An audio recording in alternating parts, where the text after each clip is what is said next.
Hola, ¿cómo están? Bienvenidos y bienvenidas una vez más a Round. Acá estamos como cada semana invitándote a recorrer la actualidad de la Universidad Nacional de Río Negro. Te pedimos que te quedes ahí un buen rato porque lo que se viene es un programón. Mi nombre es Camilo García, a mi derecha Sebastián Antonio Aguirre. Hola, Seba. ¿Qué tal? Buenos días, buenas tardes, buenas noches para la gente que nos sintoniza a través de... Sintoniza. Tiré una palabra Hermosa totalmente... palabra. Pero es hermosa esa palabra. Sí. Para la gente que nos recibe on demand a sus domicilios, buenos días, buenas tardes y buenas noches. Para la gente de Televisión Rionegrina, buenas noches. Buenas noches a toda la audiencia. ¿Cómo estás, María Ángeles Marita Millamán? Muy bien, muy contenta de estar en este espacio, como siempre, y poniendo el cronómetro, porque si no este programa dura 3 horas. Bien. Vamos con la apertura, tenemos un montón de contenido, así que nos vamos a apurar en hacer la apertura, que es lo que nos marca nuestro director. Estamos con un programa cargadísimo. Feliz Día del Periodista. A Muchas gracias, propósito, igualmente. a ustedes que se dicen ser periodistas, a todos los que ejercen esa profesión, los y las que ejercen esa profesión y los que se creen o se sienten o se autoperciben periodistas. Bueno, de eso se trata justamente la nota central de este programa hoy, porque vamos a estar hablando nada más y nada menos que con Sebastián Lacunza, también periodista, escritor, fue director de Buenos Aires Herald y bueno, viene a dar una charla en la UNRN y con él vamos a estar hablando de los límites del periodismo en esto que llamamos era digital. Una profesión en crisis, una profesión que se transforma y que nos llena de preguntas. ¿Cuál es el sentido? Y si tiene sentido seguir hablando de periodismo tal como lo conocemos en estos momentos, qué queda y qué no queda del periodismo y qué nos conviene hacer quedar también. Y además No de solo... tanto está bueno hacer este ejercicio de revisar, ¿no es cierto? Si lo sabremos nosotros que somos de una generación que ha pasado por no sé cuál es tu generación. Los medios tradicionales. No sé cuál es tu generación. No sabemos si tenés 20 o 40 años, María Ángeles. En breve. Pero sí. No, teniéndote en cuenta, sí, la verdad que sí. Nosotros, nuestra infancia fue analógica y nuestra adolescencia comenzó a ser de a poco digital y hablar lo que es ahora, que es un ecosistema de medios tensionadísimo. Bueno, la actualidad y el futuro del periodismo, ese es el tema de hoy, pero eso no es todo, porque también hay F5, hablando de cosas que se reactualizan. El pasado se reactualiza en F5. Y más que nunca, a partir de esta semana, por un hecho que ocurrió, vamos a hablar luego, pero les puedo adelantar que lo que vamos a estar tratando es una vieja polémica o un debate bastante antiguo que retomó esta semana valor y volvió a ponerse sobre el tapete. Es acerca de si el graffiti es arte o vandalismo. Sí, es un temor. Vandalismo me encanta ese temor. término. ¿Arte o vandalismo? Sí, es muy del graffiti también, la cuestión de vandalizar. Bien, echados los temas puestos sobre la mesa, comenzamos con las noticias universitarias en Round. La Feria Ida y Vuelta reunirá nuevamente a distintos protagonistas de la economía social y solidaria como feriantes, emprendedores, instituciones públicas, productores, docentes y artistas que trabajan en el fortalecimiento de un tipo de economía que prioriza la vida digna y la alimentación saludable de su comunidad. El evento, que se va a realizar este sábado 7 de junio de 16 a 20 en el campus de Viedma, está organizado por la Subsecretaría de Extensión de la Sede Atlántica y es de acceso gratuito y abierto a toda la comunidad. Y en esta edición se esperan más de 150 emprendedores con sus stands de productos artesanales, no de reventa. En esta edición habrá una colecta de alimentos no perecederos como para el merendero Dale una sonrisa a un niño de Carmen de Patagones y una colecta de insumos de enfermería para la residencia El Abuelo Pepe. También se realizarán controles de presión arterial para toda la comunidad y vacunación antitetánica, hepatitis B y VPH. Además se realizará el taller de tejido solidario Crochet con Amor, que será donado al Centro de Atención de Adolescentes y Embarazadas, que es el CADEM de aquí de Viedma. La UNRN creó el Laboratorio de Educación y Tecnologías de la Información y Comunicación en un contexto de transformaciones pedagógicas y tecnológicas en el ámbito universitario, cuya evolución se ve además acelerada por el desarrollo de las nuevas tecnologías de la comunicación y la inteligencia artificial en particular. Su función será brindar soporte y acompañamiento a los y las estudiantes en su trayecto académico, impulsar la capacitación docente de manera continua y aplicar diseño y producción multimedial de los materiales para la oferta académica vigente y para la que se desarrolle en el futuro. El laboratorio también participará de redes y observatorios académicos de las universidades nacionales y generará espacios en el ámbito de la UNRN para abordar temáticas vinculadas al uso de tecnología educativa. En esta primera reunión, el secretario de Docencia, Rodrigo Fuentes, realizó además la presentación del programa de formación del profesorado en educación mediada por tecnologías como una oportunidad para repensar la práctica docente desde una didáctica universitaria renovada que promueva propuestas creativas sustentadas en sentidos pedagógicos innovadores. La Universidad Nacional de Río Negro articula acciones culturales entre la provincia y la sede andina. Durante el último encuentro se recordaron las actividades realizadas por la Secretaría de Cultura de la provincia y la universidad de manera conjunta.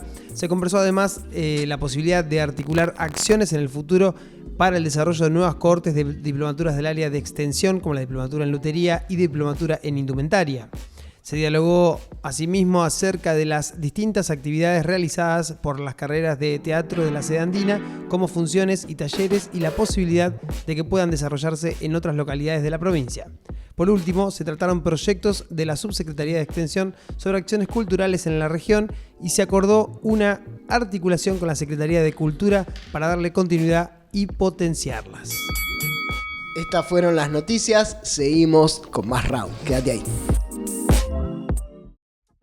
Seguimos en Round y es momento de F5. Dale, Sebastián, toma rápido ese agua o ese café porque es tu momento. Bien, ¿alguna vez han pintado con aerosol en alguna pared? Sí. ¿Sí?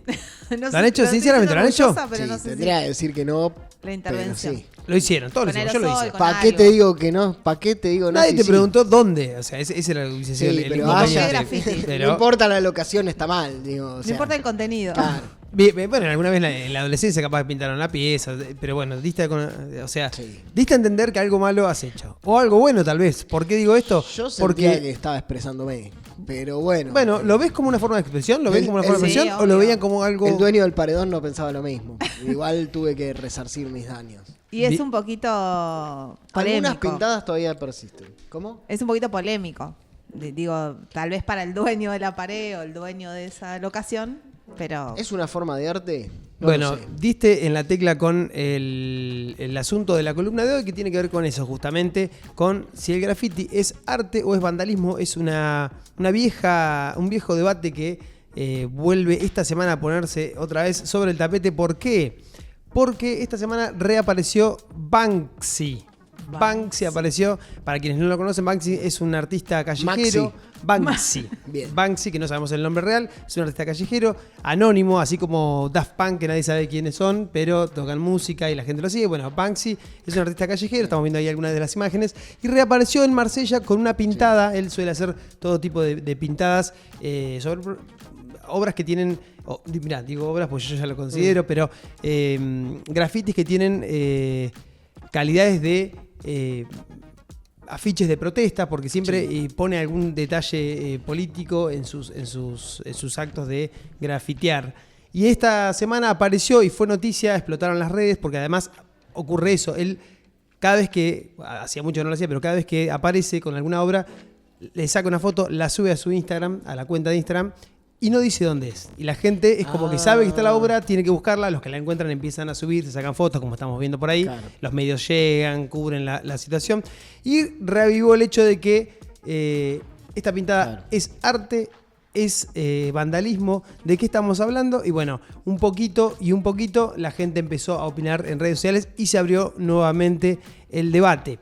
Recordemos que parte de lo que Banksy, que es artista británico, hace en sus obras, además lo hace para vivir una experiencia. Él no solo lo grafitea y lo sube a redes, sino que además va dejando como pistas para que la gente las vaya encontrando, y una vez que la encuentra, la gente se saca fotos y sube y postea, y eso exactamente, Sí. y eso funciona de esa manera. ¿Y cómo era la experiencia Banksy antes de las redes? Porque está hace un montón. Antes de las redes, no, Solo de lo la misma forma, encontrabas. solo los que Claro. lo encontraban, Claro. y se iba corriendo el rumor de dónde estaba ubicado. Tiene una estética muy particular. Vos Él decís, trabaja- "Es arte", sí, ojalá me grafitara a mí en Sí. la casa, la pieza. Sí, vení, hacé lo que quieras, hermano, ahí tenés la pared. Él lo Sí. que hace justamente es la intervención urbana. Fíjense que ahí en la última obra es un faro que justo está ubicado entre dos Correte, Marta Minujín. entre dos, bueno, no sé cuál es el nombre de los pilares, ¿no? eso para que, que cubren la vereda. Sí, separar la vereda de la calle, ¿no? Exactamente. Y la sombra le da a uno y hace como si fuera ese faro. Y siempre juega con las reglas de la percepción, ¿no? Como tiene ese jueguito. Él tiene, como técnica, tiene la técnica del stencil para pintar. Y después en esa intervención siempre tiene una crítica social que hay que buscarla, hay que interpretarla y cada uno le va dando sentido. Y de hecho en las redes van escribiendo abajo del posteo. En esta oportunidad hay una frase que acompaña ese grafiti que dice: quiero ser lo que viste en mí. Y ahí está el faro. Muy lindo. Está puesto en inglés. Y es conocido por hacer este tipo de cosas, de actos, de acciones. Y para quienes no lo conocen, un hecho que le voy a pedir ahí a Sebastián que nos ponga en pantalla, un hecho que ocurrió en el 2018 fue que él mismo se logró poner, muchas de sus obras son retratadas y llevadas obviamente no te puedes llevar la pared, entonces las retratan digitalmente, las llevan y se venden las obras. Y en este caso, una obra muy conocida de Banksy fue rematada en un famosísimo museo de Londres. Y en el momento en que se baja el martillo y la obra se compra por 1.8 millones de dólares, wow, la obra empieza a deshacerse, se empieza a romper. En el marco tenía oculto un muele papeles de esos de... No. Y todos dicen, no, ¿qué pasó? Bueno, en el redes... La hizo estallar, puso un posteo que decía, se va, se fue. Y esa obra no quedó ahí. Claro. Se vendió 2 años más tarde. La desaparición ya fue un hecho artístico. Se reivindicó la obra y volvió a nacer. Exactamente. Claro. Y esa obra, en ese estado que estaba, se vendió a 25 millones de dólares. Esto es buenísimo. Quiero comprar las cenizas de esto. Exactamente. Claro, bueno, sí. pasa eso. Entonces, perdón, me quedé pensando en algo, Seba, cuando decías, bueno, es arte y la posibilidad de las paredes de convertirse también en lugares donde dan como plataformas narrativas también. Un lugar, un soporte de un mensaje que suele ser el mensaje de las personas que no acceden a los medios tradicionales, sobre todo en una época previa a lo que son los medios de ahora. De ahí, y valga la efeméride justo en el Día del Periodista, que Walsh decía que las paredes eran la imprenta de los pueblos. No sé si te estoy spoileando, pero... No, es que vas por ahí porque de hecho en este debate que se arma y que se ha armado en redes y que debajo de ese posteo continúa hoy en día y se reavivó aún más, está el hecho de que justamente lo que tiene y recobra más fuerza en la obra de Banksy es el hecho de que él se resiste a ser 100% digital. Él lo que busca es justamente que la obra tenga otra vuelta más, que funcione de otra forma y que en tiempos de hiperconectividad vos tengas que jugar este juego de ir, encontrarla, verla y de además correr el riesgo de que se puede despintar en cualquier momento o puede alguien intervenir arriba y cobra otro valor o no. Sí. O pierde. Pero se propone otra relación con el arte. A mí me encanta el arte que interviene en el espacio público porque es una cosa así despojada de por ahí el aura y el contrato del museo donde vos entrás y tenés que mantener toda esa cosa de no poder... Acá estás en una pared donde vos te apoyás, pasás, forma parte de tu vida cotidiana y que te dejen un mensaje ahí y encima con esta calidad, a mí me parece que fue un adelanto. El arte contemporáneo ahí ganó. Sí, el hecho es que justamente cada vez que lo hace, en este caso... no así las pintadas que hacía yo, que no era para condenar tendríamos a ese que chico, verlo, ojo. Camilo de la adolescencia, portate bien, no pinte más paredes. Tendríamos que ver alguna. Pero Banksy lo hace. Teníamos el video, ahí lo puso en pantalla, y hay un montón de hitos más relacionados con el arte de Banksy. Nosotros en F5, para cerrar un poco esta columna, te vamos a tirar 3 tips me encanta, para entender por qué... No, ese es buenísimo. Para entender por qué el graffiti sigue siendo urgente, actual, sigue estando pensado o contemplado como arte y sigue surgiendo cada tanto esta polémica. Tip número 1, el graffiti tiene más de 2000 años, sí. No es el arte urbano y moderno que nosotros creemos. La cueva de las manos. Exactamente. La vandalización total. ¿Quién vandalizó la cueva? A ver, todos ustedes. Sé que estas manos son de todos ustedes. El primer dato ocurre en Pompeya hace un montonazo de años, donde ya había inscripciones sobre las paredes. La cueva de las manos. Mucho más atrás. Está bien. Segundo tip. Siamo fuori.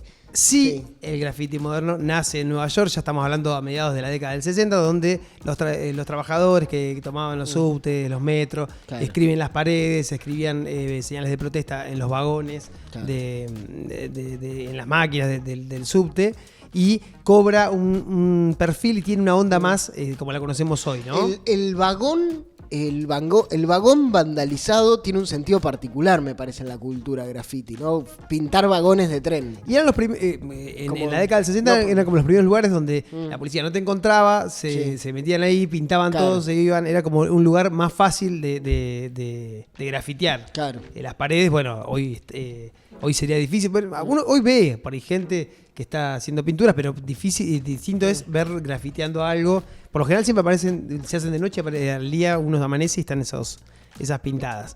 Es como que con el grado de maldad y crueldad que hay en este momento a nivel social, donde vos vas a una manifestación y te vas con un agujero en la cabeza, hacer un graffiti, solo eso hiciste y encima es arte y te entretuviste ese tiempo. ¿Cuántos murieron? Ninguno, ¿no? Dale, nene, pasa. Bueno, acabo de grafitar 3 algo de eso. Yo le acabo de abrir la cabeza a un reportero gráfico, pero no importa, pero bueno, dale. Algo de eso pasa en el tip número 3, que tiene que ver con esto, ¿no? ¿Cuánto y por qué algunos piensan o dicen que no es arte, sino que es vandalismo? ¿Cuánto le cuesta esto a la ciudad, a la gente? Y es que la eliminación del graffiti representa un gasto significativo para la mayoría de las ciudades. Y acá tengo el dato, por ejemplo, una ciudad que es la que más gasta. En Los Ángeles se limpia aproximadamente 2.8 millones de metros cuadrados por año. Para visualizarlo es como cubrir más o menos 400 canchas de fútbol. O sea, se grafitean en el año 400 canchas de fútbol. Sí. Y se limpian, por ende, 400 canchas de fútbol. Sí. Entonces... uno diría, no los tape, déjalo. Pero bueno, cuando te grafitan la pared de tu casa, medio que te hincha un poquito. Bueno, uno no siempre va. ¿No se te pasó alguna vez? Sí, a mi mamá le pintaron el otro día. Lo que pasa es que una cosa es el graffiti, cuidado, una tipografía, un mensaje, una obra preconcebida que va y se hace, y otra cosa es un salame que te ponga pasa así, en aerosol y PU, TO, claro. No sé, tal. Claro. Y un ¿Cuál es insulto. no sé, no soy experto, pero ¿cuál es el límite? No, entre claro. un rayón, un escrito y un stencil copado? Es muy subjetivo, el arte es muy subjetivo. Sí. No avisé que no iba yo a poner el final a esta discusión, pero al contrario ponelo. sigue, pero está bueno que volvamos cada tanto a retomarlo y que sea por situaciones como esta. Yo quería aportar un dato Lo que usted diga. de un proyecto colectivo que se llama Proyecto Squatters, que lo conozco. Es bastante más de este tiempo.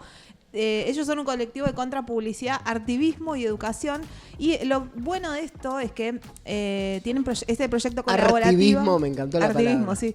Es un proyecto colectivo que además tiene un montón de recursos online que vos los podés descargar y podés empezar a bajar intervenir. Plantillas de stencil. Exacto. Y podés intervenir el espacio que vos quieras. Todo para el vandalismo. Todo para aportamos al un vandalismo. shop, sí. Pero está bueno, lo pueden seguir en Instagram, que ahí tienen un montón de cosas para ver. Bien, F5 entonces, ¿cierra así la columna? Cierra así, me dicen acá detrás de cámara que no tenemos más tiempo, así que bueno, cerramos con estos 3 tips y para pensar, tarea para el hogar, ¿es vandalismo? ¿Qué crees? F5 en RAM. Cada 7 de junio aparece esta pregunta casi inevitable. ¿Tiene sentido seguir hablando de periodismo? Esto que en este ecosistema de medios se está transformando tanto, un ecosistema hiperfragmentado, súper veloz, lleno de ruido, lleno de voces que se contraponen. Queda lugar en el vértigo de las redes, en el vértigo de los algoritmos para seguir ejerciendo este oficio. Bueno, vamos a estar charlando nada más y nada menos con Sebastián Lacunza, que es periodista con una mirada muy pero muy aguda sobre justamente el oficio, el trabajo y el universo del periodista. Él es columnista político en el diario AR, fue director del Buenos Aires Herald, es autor de varios libros, El Testigo Inglés, Pensar el Periodismo y coautor de Wikimedia Leaks. Bueno, ayer estuvo dando una charla en la UNRN y con él ya estamos conectados. ¿Cómo estás, Sebastián? Bienvenido a RAM. Bienvenido. Hola, muchas gracias. Un gusto estar con ustedes. Bueno, un tema recurrente, pero sobre el que no podemos dejar de sorprendernos y seguir preguntándonos, el tema de la crisis del periodismo, sobre el que vos reflexionaste ahí en tu libro.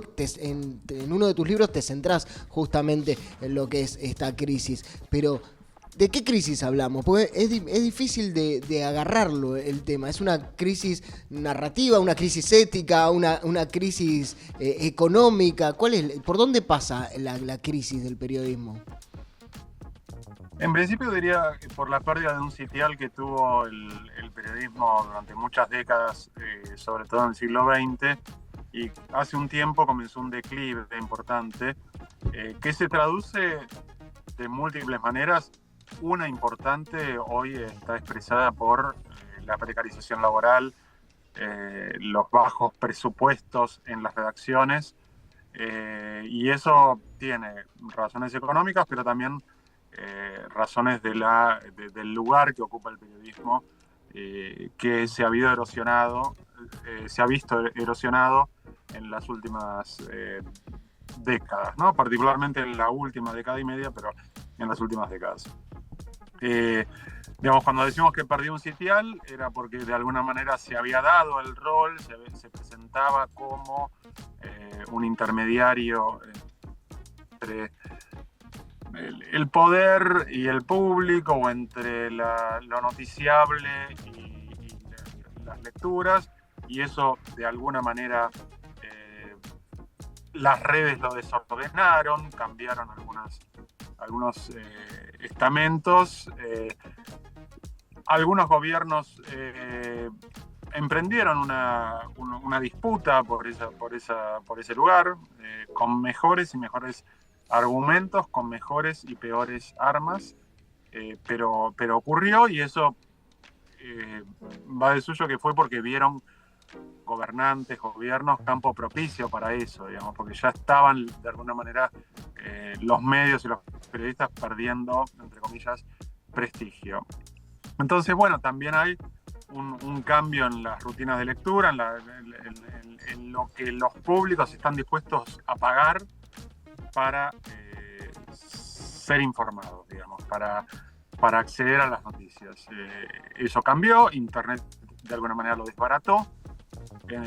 Hay otras razones que hablan del declive del negocio, y bueno, entonces podemos decir que la crisis es simbólica por el lugar simbólico que ocupaban los medios y los periodistas, y es económica por la pérdida de sustentación del negocio periodístico, y encuentra también competencias por la narrativa, por el relato, por concebir que es una noticia, de parte de lo que Internet dice que es la democratización, por decirlo de alguna manera, o la diseminación de la voz pública, ¿no? Sí, ahí decías democratización y prácticamente le ponías unas comillas en tu discurso. Una de las promesas de este mundo digital por ahí era un poco ese. Vos también te dedicaste a describir bastante bien la concentración de los medios. ¿Qué pasa? Que ahora somos todos usuarios, creadores de contenidos. ¿Se resolvió este tema y ya no tenemos que preocuparnos más? ¿O es algo que ya, por lo que ni siquiera nos podemos preocupar? No, a ver, digamos, las nuevas tecnologías, la posibilidad de transformarse en una voz, en el mare magnum de las redes, existe. Digamos, hay aspectos que son reales, y ese es uno, digamos. Digamos, es más accesible para, supongamos, a periodistas sin muchos recursos, o estudiantes, o un grupo político, económico, de alguna manera montar una voz en la red, ¿sí? Y se hace en condiciones técnicas probablemente mejores de lo que se hacía hace un tiempo, cuando requería de otro tipo de parafernalia y además de regulación pública. También es cierto que se aceleró la transmisión de las noticias y es posible acceder a realidades muy diversas online o luego que pasan en muchos países del mundo, digamos. De alguna manera, el que busca tiene buenas posibilidades de encontrar y contenidos muy interesantes. No hay que desatenderlo eso. Y en el mundo académico, las posibilidades se abrió un abanico realmente muy interesante. No lo menosprecio. Lo que pasa es que la concentración no se resolvió, y no solo no se resolvió, sino que,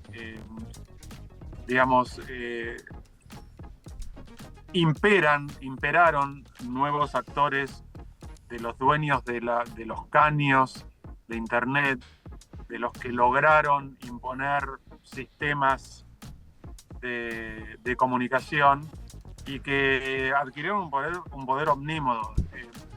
Algunos de ellos tienen la posibilidad de eliminar la ciudadanía digital, o sea, ya sea y lo hacen de una manera también bastante oscura.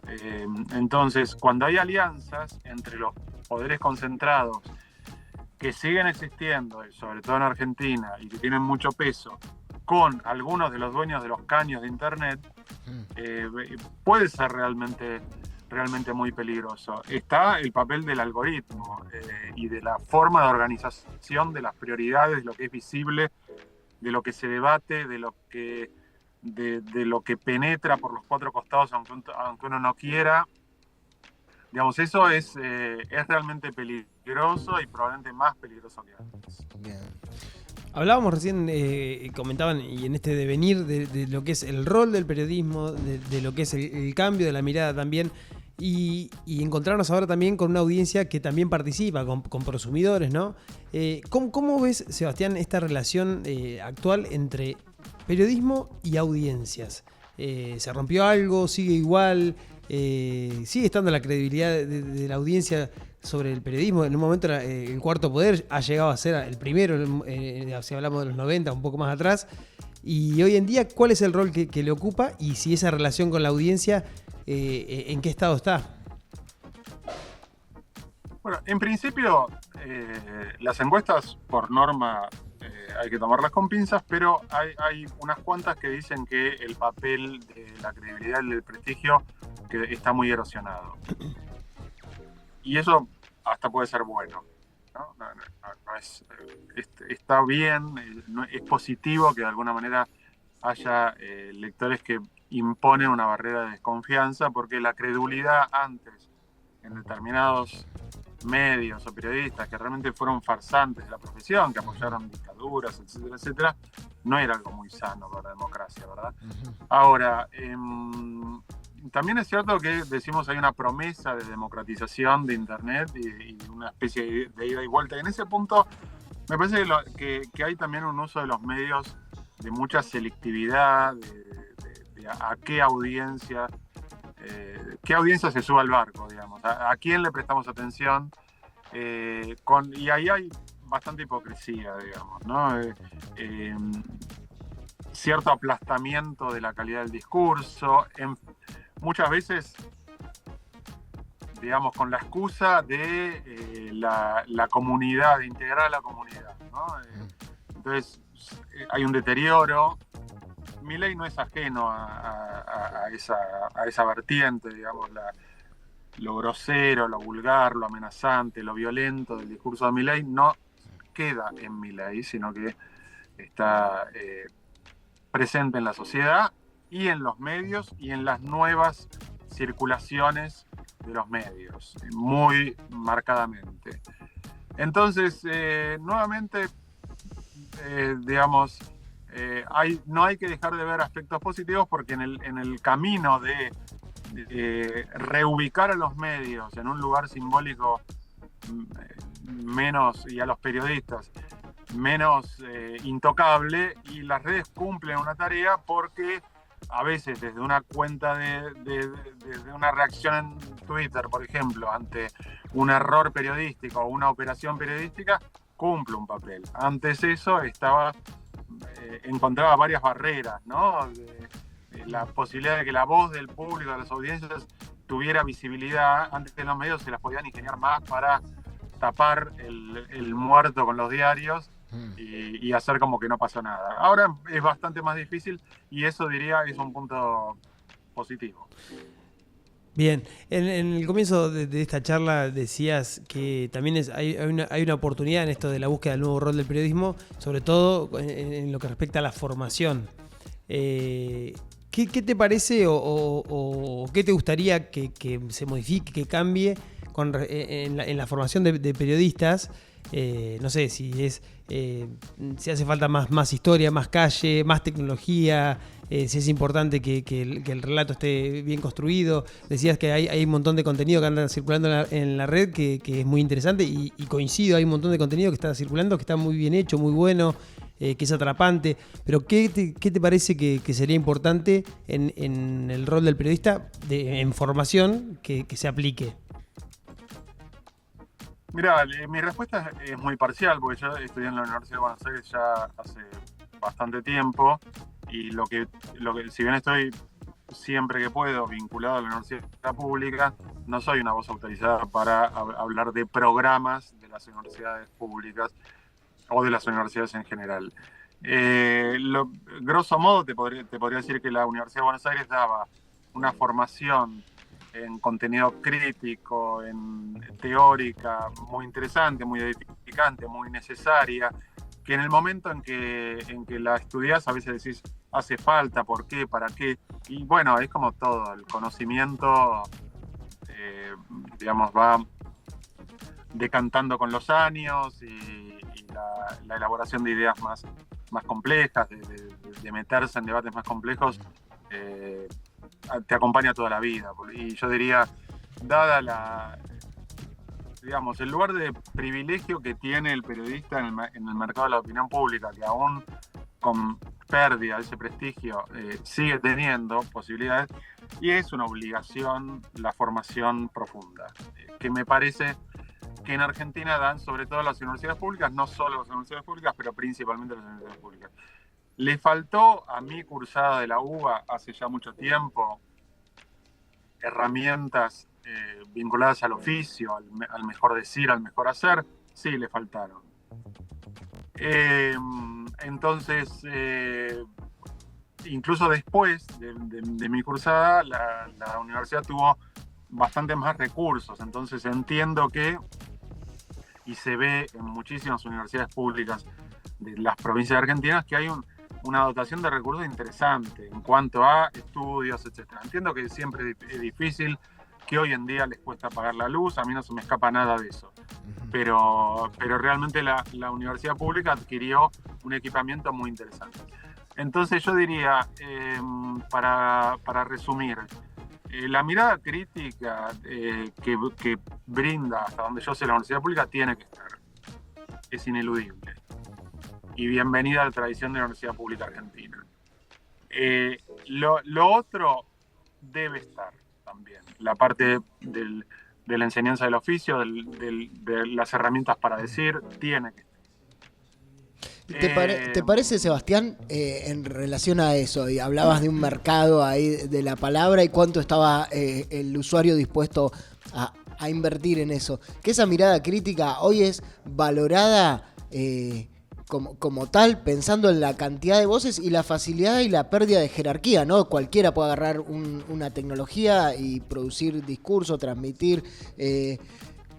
¿Es de alguna manera valorada por el usuario o hay una suerte de disolución en la que podés invertir un montón de conocimientos y estrategias en un análisis más agudo y puede venir otro a hacer ruido y tener más views y mucho más impacto? ¿Qué pasa con eso ahí? Porque una cosa es la declaración de principios que uno puede llegar a decir y otra cosa es realmente lo que la sociedad y la democracia está dispuesta a valorar. Yo lo miro desde otra perspectiva. Es cierto que la diseminación de las noticias falsas, que ahora se hace, siempre existió la noticia falsa, la opinión de baja calidad en los medios, desde que existe el periodismo. Ahora el algoritmo lo que hace de alguna manera es darle nuevas escalas, digamos, y de alguna manera acorralar a cierto lector en cuanto a que solo le ofrece la noticia falsa que ese lector está dispuesto a, quiere ser convencido de, ¿no? En ese punto me parece que estamos viendo una era más peligrosa. Y entonces se disputa que viene cualquier paparulo y debate con datos falsos, palmo a palmo, cualquier paparulo o cualquier ser siniestro, palmo a palmo, con alguien, o sea, viene cualquier mal bicho y le disputa a un jefe de turno del Hospital Garrahan sobre la atención a los niños con enfermedades complejas y le debate, ¿no? Hey, vos tal cosa, tal otra. Eso ocurre. Ahora, yo te digo que lo miro desde otra perspectiva, desde el punto de vista del hacedor de medios. Hacedor, digo, en mi caso como empleado, como editor, como periodista. Prefiero toda la vida, hasta para hacer un mal medio, prefiero toda la vida un periodista formado, anclado, con capacidad crítica, con mirada compleja, que uno que no lo es. Toda la vida. Entonces, incluso para ese debate sobre supongamos las peores, vamos a ponernos en un escenario distópico, que alguien quiere construir un medio para engañar, mentir y decir noticias falsas. Bueno, aún para ese medio... Imagínate que alguien quisiera. Un escenario muy distópico. Nunca ocurrió, claro. Aún para ese medio, prefiero un periodista formado. Sí. Bueno, María Ángeles, nos vamos a quedar sin tiempo. No, tenemos mil preguntas, pero bueno, Mari. Sebastián, y hablando respecto a la credibilidad y la crisis que hay respecto a la credibilidad en los medios, en los periodistas sobre todo, también ante un embate de las fake news, ante un embate de discursos de odio contra determinados periodistas o determinadas maneras de pensar, ¿cuál crees vos que es el desafío del periodista hoy, de las personas que se están formando en el oficio y están estudiando la carrera, para luchar contra ello, ¿no? Contra estos discursos de odio y este señalamiento tan incisivo contra la tarea periodística? Me parece que lo principal es no caer en la tentación de responder con la misma moneda. Ante el odio, la respuesta no es el odio. Ante el insulto, el agravio, el mal uso del castellano o del idioma que se hable, la respuesta no es incurrir en eso. Y yo recién decía, no es solamente un emergente político, un grupo político que incurre en ese deterioro absoluto del discurso público, sino que es la misma sociedad en la que un club decide sancionar a chiquitos de 9 años de Newell's y a sus padres porque se sacan una foto con un jugador de Rosario Central, digamos, como pasó, nos enteramos ayer que pasó hace unos días. Es esa crueldad, esa vulgaridad, esa bajeza que está presente en la sociedad. De lo contrario, Milei no sería presidente, si eso no fuera así. Ahora, el desafío para el periodista me parece que es firmeza, no dejar de denunciar, no dejar de construir noticias validadas, porque este poder, esta forma de construcción política es muy sagaz para filtrarse en el error y entonces hacer de un error el todo y acusar al periodista que miente porque, bueno, entonces hay que redoblar el esfuerzo y pisar sobre seguro y utilizar buenos procedimientos periodísticos e insisto, no caer en lo mismo, no devolver con la misma moneda, sin por eso dejar en la medida de lo posible, en la medida que los editores lo dejen, que los dueños de los medios lo dejen, 1 milímetro de la mirada crítica. Bien, el que hace todo este análisis y esta reflexión es Sebastián Lacunza, que viene a dar una charla en la UNRN y que estamos con quien estamos aprovechando a charlar acerca de lo que es la transformación, la crisis y acaso el futuro del periodismo en este momento. Muchos que estudiamos comunicación nos lo preguntamos, muchas personas también se preguntan, ¿qué onda el periodismo en este tiempo de tanta transformación? Bueno, acá está Sebastián, un lujo que puedas aportar todas estas ideas. ¿Qué hacemos entonces? ¿Lo reinventamos? ¿Lo defendemos? ¿Lo dejamos ir el periodismo? ¿Lo mantenemos? ¿Lo cuidamos? ¿Con qué actitud nos quedamos?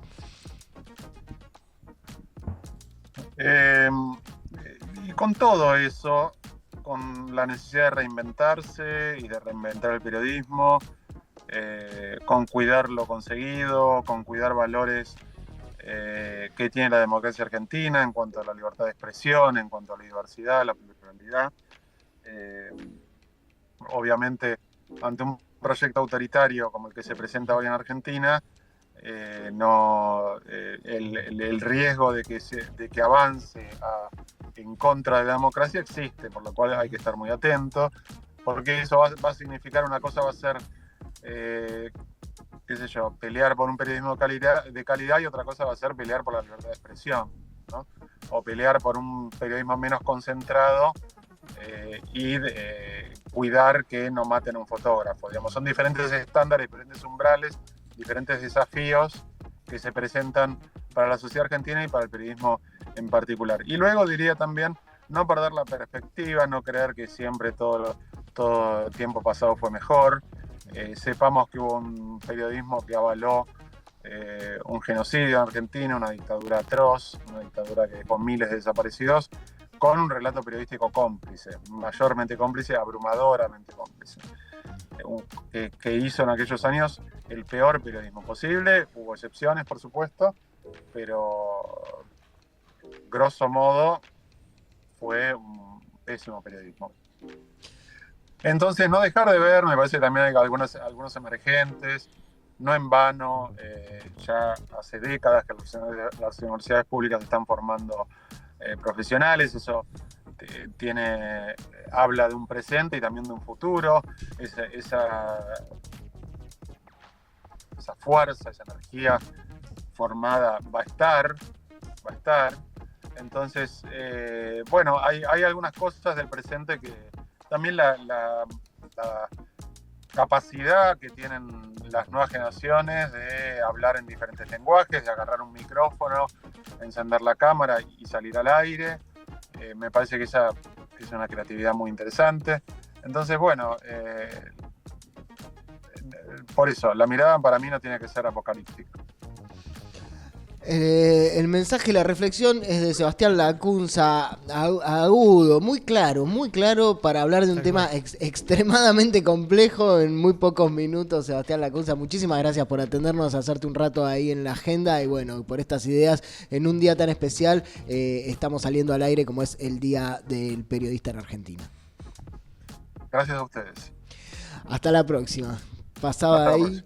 Gracias, Sebastián. Pasaba Sebastián Lacunza y llegamos así al final de Round. Nos reencontramos la semana que viene o cuando vuelvan a enganchar este contenido. Así es el ecosistema de redes y de los medios en este momento. Hasta la próxima, Sebastián. Hasta la próxima, María. Nos vemos. Chau, chau. Nos vemos.